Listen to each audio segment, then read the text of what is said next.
अगर आप हवाई जहाज़ में लेन देन कर रहे हैं तो ऐसा नहीं है आपके पास लाखों हवाई जहाज़ पड़े होंगे, आपके पास 10 या 15 हवाई जहाज़ होंगे जिनकी कॉस्ट आप डायरेक्टली मेजर कर सकते हो।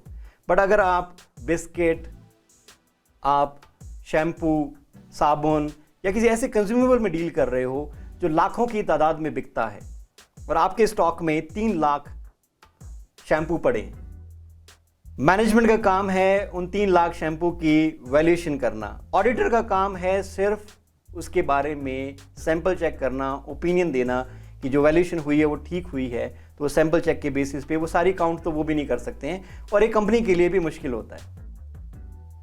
कई बार जब हम फीफो का मेथड यूज कर रहे होते हैं तो ऐसा लगता है, फीफो में कहा गया है फर्स्ट इन फर्स्ट आउट। अगर हम fast moving consumer goods industry में हैं जिसमें गुड्स पेरिशेबल हैं तो जाहिर सी बात है कि जो गुड्स पहले आए हैं उन्हें पहले बेचना चाहिए। पर कई बार ऐसी होती है इन्वेंट्रीज जो इंटरचेंजेबल होती है। ज़रूरी नहीं है कि जो पहले आई है उसी को मैं पहले बेचूं। मेरे गोदाम में 1 लाख यूनिट्स पड़ी हैं और अकाउंटेंट ने हिदायत दी है स्टोर कीपर को कि फर्स्ट इन फर्स्ट आउट, जो यूनिट पहले आई है उसे हम पहले बेचेंगे, उसी के बेसिस पे अकाउंटिंग करेंगे। 1 लाख यूनिट मेरे गोदाम में पड़ी है, 5000 यूनिट का ऑर्डर आया, कस्टमर वेट कर रहा है कि भैया डिलीवरी पहुंची क्यों नहीं। तो स्टोर कीपर का फोन आता है कि सर मैं तो गोदाम खाली करने में लगा हो। तो हमने कहा गोदाम क्यों खाली कर रहे हो? कहता है अकाउंटेंट की हिदायत है कि जो इन्वेंट्री पहले आई है वही हम पहले बेचेंगे, इसलिए जो सबसे पहले इन्वेंट्री आई थी वो तो गोदाम के बिल्कुल कोने में पड़ी हुई है। पहले मुझे 95,000 यूनिट्स मैं बाहर निकालूंगा, जो कोने में 5,000 यूनिट पड़ी है वही मैं इस कस्टमर को दूंगा, क्योंकि मेरे अकाउंटेंट ने ये बोला है कि फर्स्ट इन फर्स्ट आउट का मेथड हम यूज़ कर रहे हैं, जो इन्वेंट्री पहले आई है वो मैं पहले बेचूंगा।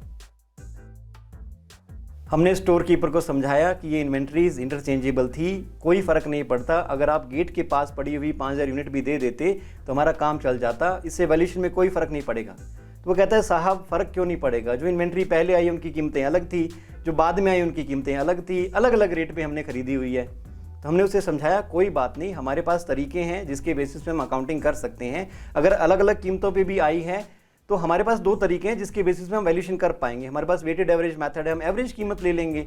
अगर आपको उन्होंने फीफो के बेसिस पे बोला है तो कोई बात नहीं, जो इन्वेंट्रीज बचेगी हम फीफो के बेसिस पे उनकी कीमतें वही रखेंगे जो फीफो के बेसिस पे कैलकुलेट होंगी। तो चिंता मत करो, गेट के पास पड़ी हुई इन्वेंट्रीज को दे दो, गोदाम खाली मत करो, समय बर्बाद ना करो, कस्टमर इंतजार कर रहा है, कहीं खो ना दे। तो स्टोर कीपर ने बात को समझा और उसने इमीडिएटली वो इंटरचेंजेबल इन्वेंट्रीज को रिलीज़ किया और शांति से बैठ सका, वरना वो गोदाम खाली करता ही रह जाता। और हर रोज़ ऐसी घटनाएं होती, हम लाखों की इन्वेंट्रीज को डील करने में हमारा वक्त ज़ाया होता।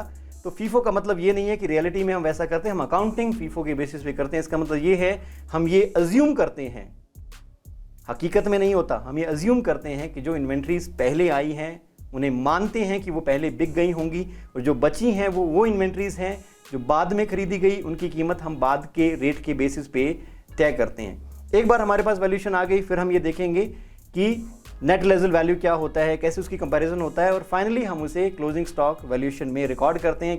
तो इन्वेंट्रीज क्या है? इन्वेंट्रीज वो एसेट्स हैं जो ऑर्डिनरी कोर्स ऑफ बिजनेस में सेल होती हैं, जो प्रोसेस ऑफ प्रोडक्शन में इस्तेमाल होती हैं, या वो कंज्यूम हो रही हैं किसी सर्विस को देने में। जैसा कि मैंने होटल इंडस्ट्री में कहा कि हम कंज्यूमेबल्स देते हैं ताकि ग्राहक आसानी से रह पाए।